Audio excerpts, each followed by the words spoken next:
بريختون كل خون المريو دعباد شمايو ورو أبو.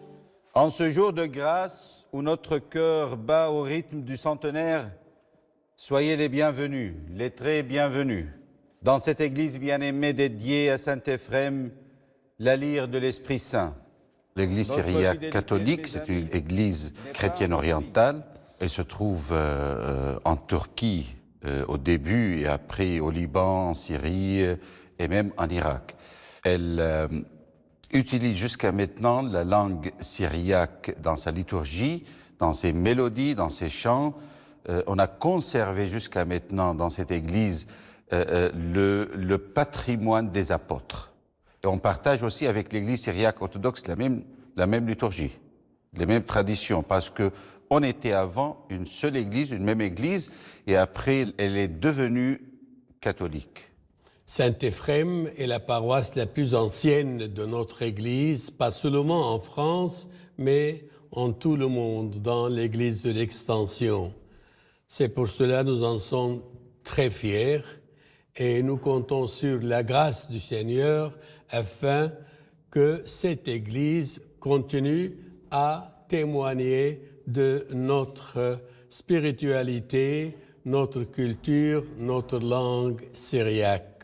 Le centenaire de Saint-Éphrem nous rappelle que l'Église syriaque catholique d'Antioche a eu la confiance et aussi l'expression de ses remerciements à la France et au peuple français, du temps où vraiment les frères français catholiques ou non étaient ouverts aux répercussions de ce qui est arrivé aux chrétiens de l'Orient, particulièrement durant la Première Guerre mondiale, le génocide arménien et chrétien. Et c'est pour cela que nous en sommes très reconnaissants. Les Syriaques catholiques ils sont arrivés en France fin 18e siècle, début 19e. Et une grande partie de ces Syriaques-là, c'était des commerçants. Ils sont installés à Marseille, un peu en province et un peu à Paris. On arrive à fin du 19e siècle. L'Église syriaque catholique, elle a eu un nouveau patriarche qui s'appelle Afram Rahmani. En 1925, le patriarche, il a commencé à accélérer les choses pour avoir un lieu pour la communauté syriaque. C'était une majorité des Syriens et Irakiens. Ils ont commencé à se réunir avec le père Kayat. Il a célébré sa première messe ici, à Saint-Éphrem, autant église syriaque catholique, le 22 novembre 1925.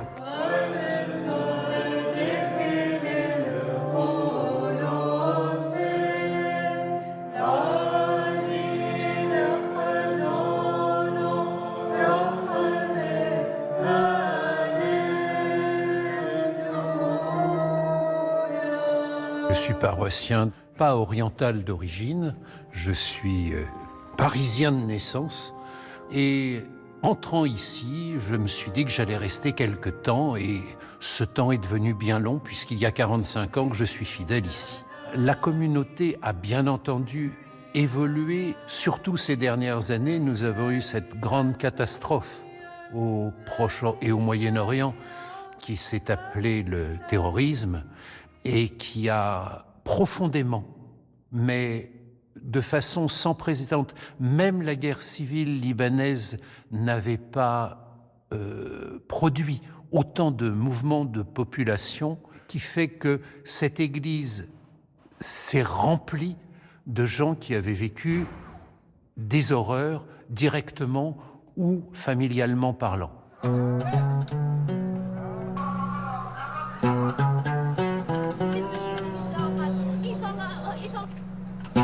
Je suis arrivé en 2010, après l'attentat contre la cathédrale de Notre-Dame de la Délivrance de Bagdad. Ce jour-là, j'étais pas à l'église.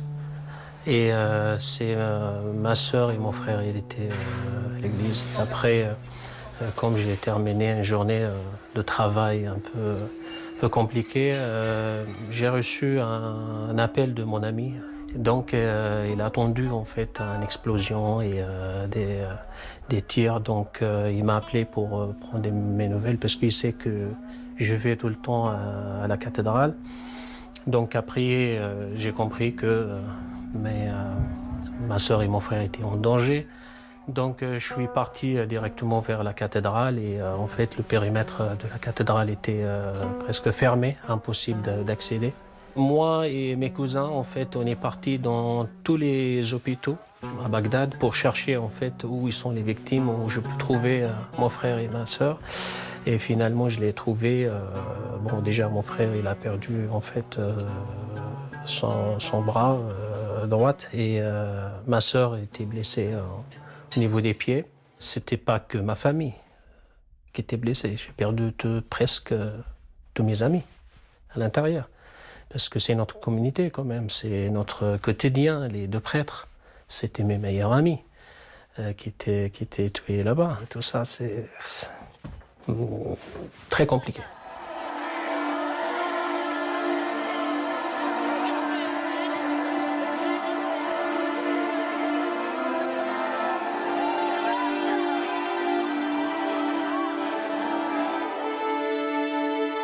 J'ai quitté l'Irak, moi et ma famille, en 2006, suite à plusieurs tentatives d'enlèvement de mon frère et des menaces d'une manière directe à mon père, une menace de mort.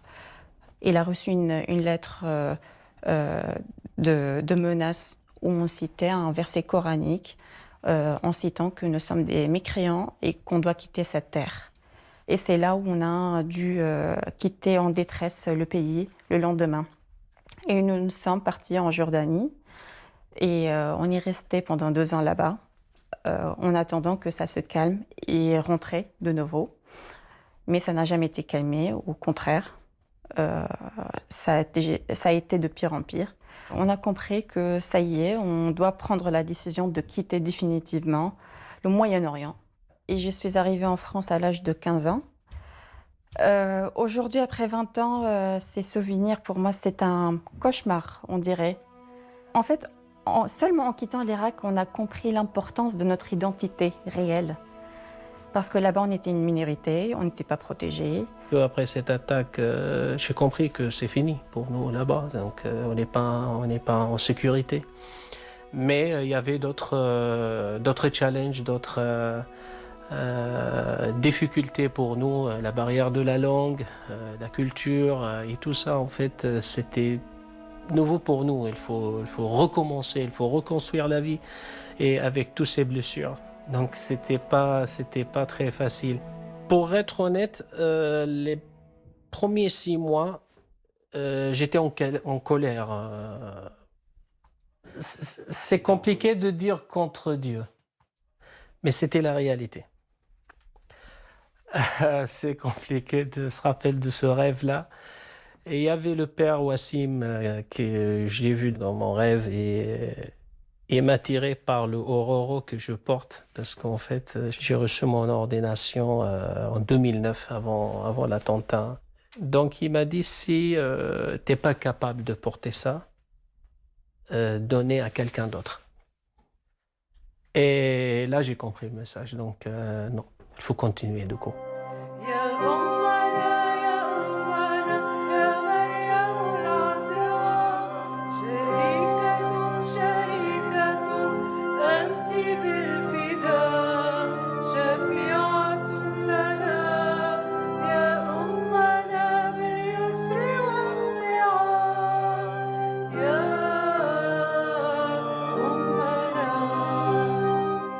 Et le fait d'arriver ici, c'était non, il ne faut pas parler de la religion. Ça aussi, je trouvais un peu brut pour moi. À l'école, m'ont privé de porter la croix que je portais toujours. Donc c'était beaucoup de changements. J'avais l'impression en fait de me reconstruire à l'âge de 16 ans. Nous nous sommes rencontrés à l'église Notre-Dame de Chaldée à Paris pour une première fois lors d'un pèlerinage à Chartres. Pour moi, d'épouser une Irakienne, c'était important pour moi. On partage la même culture, on partage la même histoire. Donc il y a beaucoup de choses communes que l'intégration, je peux le faire que à la société, pas à la maison aussi. Donc ça va être peut-être compliqué de vivre avec quelqu'un d'autre, mais c'est l'amour aussi qui dit son mot quand même là-dedans. Donc oui, c'était important pour moi. Le Seigneur est avec vous, vous êtes bénie entre toutes les femmes.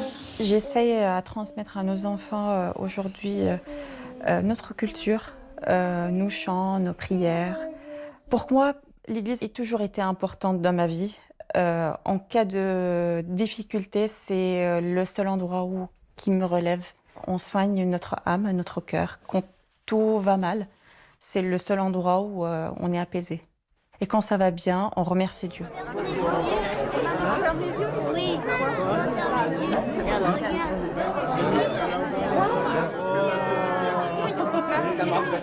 La paroisse a une grande responsabilité envers ses fidèles, parce que la paroisse a un rôle à jouer au niveau de l'accueil, au début, et puis au niveau de transmettre la tradition et aussi la liturgie et la foi et la spiritualité de notre Église à nos fidèles. On va l'accrocher comme ça, là. Oui, allez. D'accord? Voilà. On inscrit les enfants au caté pour qu'ils apprennent en fait cette culture. Et c'est une richesse pour eux, parce qu'ils sont nés ici, ils sont des Français. Mais quand ils vont grandir avec cette mélange de cultures, là c'est la vraie richesse pour eux, d'avoir plusieurs cultures et de mélanger.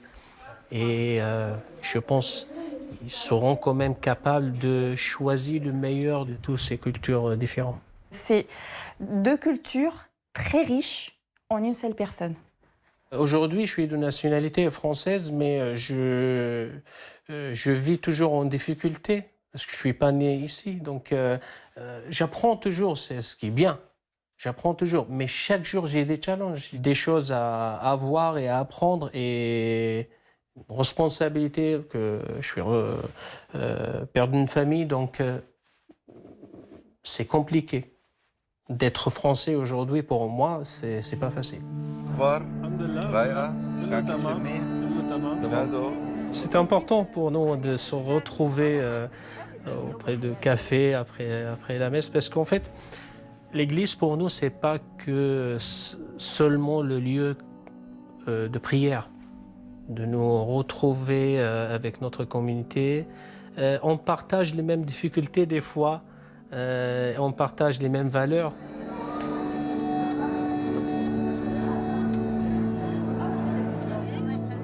Aujourd'hui, je suis heureuse et je suis très reconnaissante à Dieu qui m'a donné cette chance de construire une belle famille avec une personne que je partage beaucoup de choses, que j'aime beaucoup, que je respecte son courage. Il me donne beaucoup de force. Mes enfants me donnent aussi beaucoup de courage pour avancer, pour faire mieux.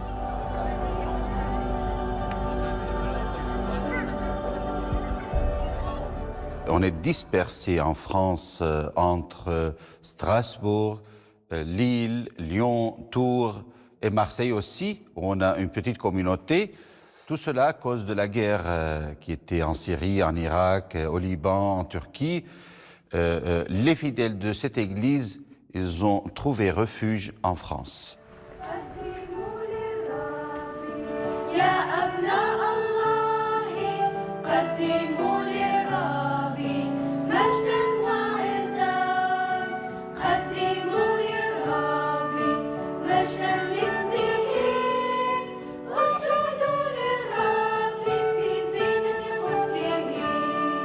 Je suis arrivé à Lyon en 2021. Aujourd'hui, nous sommes 128 familles.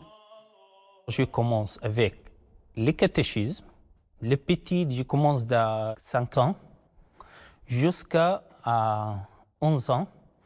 Ça, c'est le catéchisme. Après, un autre groupe de 11 jusqu'à 17 ans. منافع كانت أتوخ بدافع بعدي بقاون مصور شموق بس بدافع بعدي لا لازم نفرح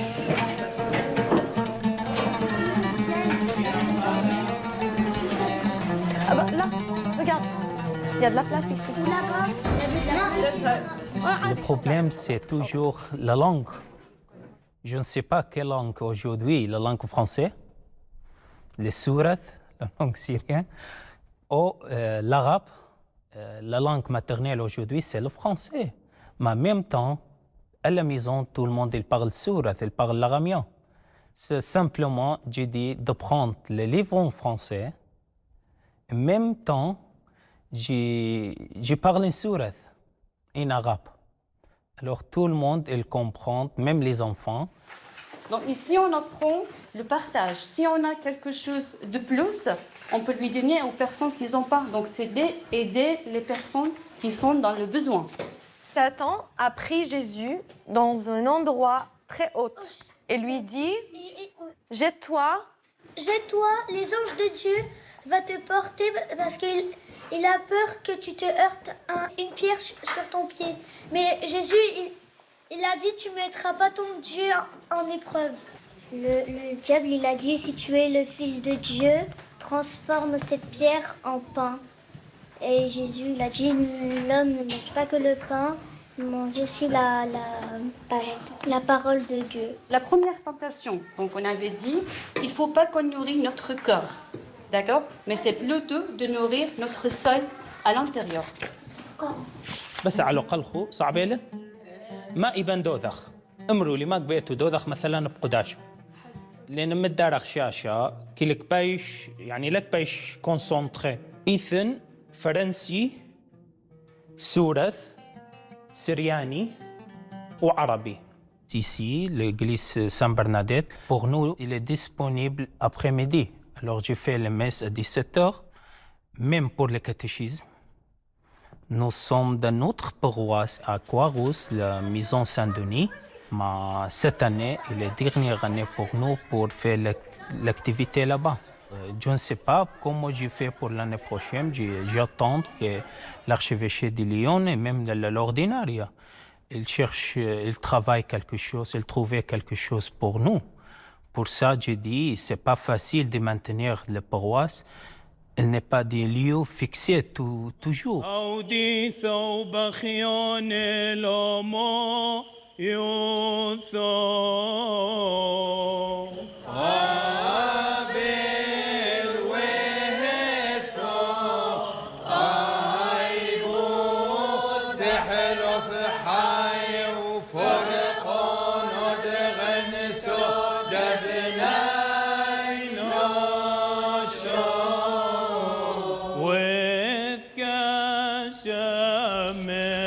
Moi, je suis né à Karakosh. Le Karakosh, il est une ville chrétienne, 100%. C'est un miracle de sortir comme ça, le Daesh, il prend personne, de rester de cette manière. Le miracle que Jésus qu'il fait pour tous nous, nous sommes encore en vie. On habitait à Karakosh, Bagdada. En 2014, on a eu Daesh qui rentrait dans nos villes et on était obligés de quitter la ville pour sauver nos enfants. C'était des petits encore. Très compliqué. Les nuits très compliquées pour tout le monde. Le monde il est sorti à pied comme ça, avec des enfants, de tomber, accidents beaucoup. Très compliqué.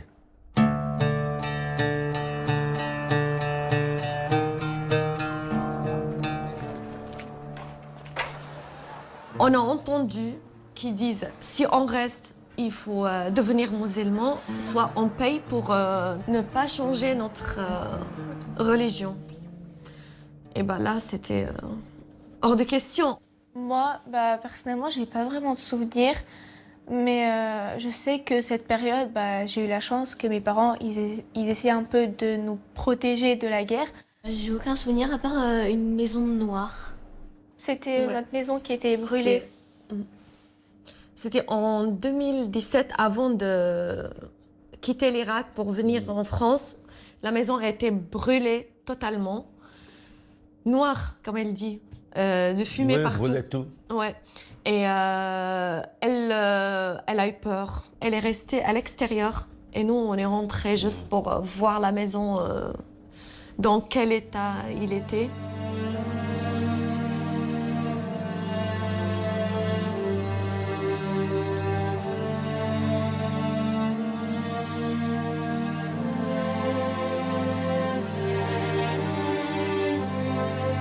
La ville, elle était triste, pas de vie. Il n'y avait aucune personne dans cette ville. Vide, vide, vraiment. Si je parle, j'entends ma voix de l'autre côté parce qu'il n'y a personne. Que des murs, que des maisons. On peut dire 90% brûlés. C'est compliqué d'entrer dans une ville tout brûlé. Il n'y a pas de quelqu'un. La tristesse. حكى حديثا non نبغى حكت il peut pas parler. Et vous n'avez pas eu un sentiment d'injustice à ce moment-là? Non, c'était quoi? Ouais, c'était. Qu'est-ce que vous avez ressenti? Dites-nous un peu. C'est la tristesse, c'est vraiment très très compliqué d'avoir nos vies devant nous, qu'elle est détruite comme ça. Plus personne. Les maisons comme ça, c'est vraiment quelque chose qui nous fait mal jusqu'à maintenant. Et quand Marlene, elle dit maison noire, c'est vraiment des maisons noires. C'est... Ouais, il n'y a pas de...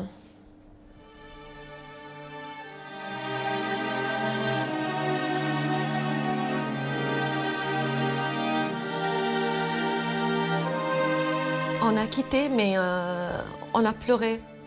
Moi, j'ai quitté ma famille, mon père, ma mère, mes frères, ma sœur, tout. On est parti en 2017, janvier 2017. Je me rappelle, quand j'étais petite, je comprenais pas bien, je savais pas pourquoi on devait quitter, ni pourquoi on venait dans un pays où je comprenais pas. Notre arrivée, il y avait plein de monde, plein des familles françaises qui nous attendaient avec un grand joie à l'aéroport. Quand j'ai vu ça, je dis waouh. Je me rappelle, il y avait beaucoup de monde justement, et après, on était partis à la maison paroissiale. On avait plein de jouets qui nous avaient ramenés, des livres, des choses comme ça. J'étais très contente. La première nuit, ma grande-fille, elle a pleuré. Elle m'a dit « C'est quoi cette langue ? J'arrive pas à comprendre. C'est compliqué. Comment je vais apprendre ? Comment je vais faire pour l'école ?» C'est vraiment, c'était quelqu'un très intelligent, qu'elle avait meilleure note en Irak, qu'elle arrive dans un autre pays, qu'elle parle pas cette langue. Les gens entourage, c'est pas des gens que je connais. Comment je vais le faire ? Elle a pleuré, mais j'étais là. Moi, personnellement, c'était compliqué pour moi, mais j'étais là pour tout le monde. À chaque fois, il y avait quelqu'un de la famille qui disait « Allez, on retourne. On peut pas rester ici. C'est compliqué, la langue. » Oui. Moi, avant, il y a tout seul travail pour la famille. Ma femme ne travaille pas. Tranquille. Ici, compliqué. Moi, je travaille. Ma femme, elle travaille. Rien, il n'y a pas de l'argent. J'avais pas envie de retourner, j'avais envie de rester ici parce que je vois que les gens très accueillants, on va apprendre cette langue, c'est pas compliqué. Si on veut, on peut. C'est vraiment plus en grandissant que j'ai pris conscience de la situation et pourquoi on est parti. Et c'est comme si je ressentais une sorte d'injustice. Mais d'un autre côté, je me dis que j'ai fait ma vie ici. Ici, je ne pourrais plus quitter la France pour repartir en Irak. Il y a pas longtemps, j'ai rejoint une chorale pour l'église. Et le dimanche, on se retrouvait à l'église pour chanter les chants. Et t'as révisé tes chants pour l'église? Oui, mais je les connais bien.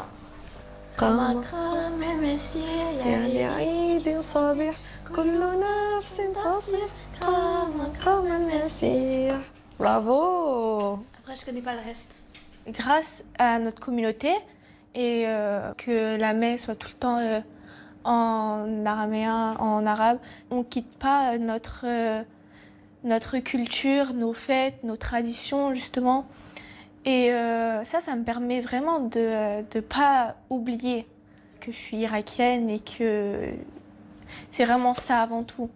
يا لعيد سعيد فيه يحلو نشيد بترنيم جديد قام المسيح كل خلحني له بس مجرد ثنيات لازم ضبطيته اوكي لازم تقاريته ببيثه قري له يلا ما يخاف كان يتبيت حي ايه حي ما يا مريمات مريمات برافو مريمات يدبنا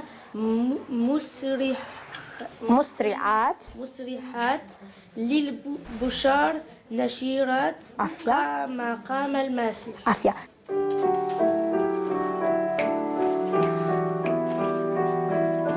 قام المسيح يا لعيد صبيح كل نفس تصيح قام المسيح. Je dis toujours merci mon Dieu. Ça va. De nous guider. Vraiment, c'est lui qui nous a guidés aujourd'hui ici, peut-être pour être témoin.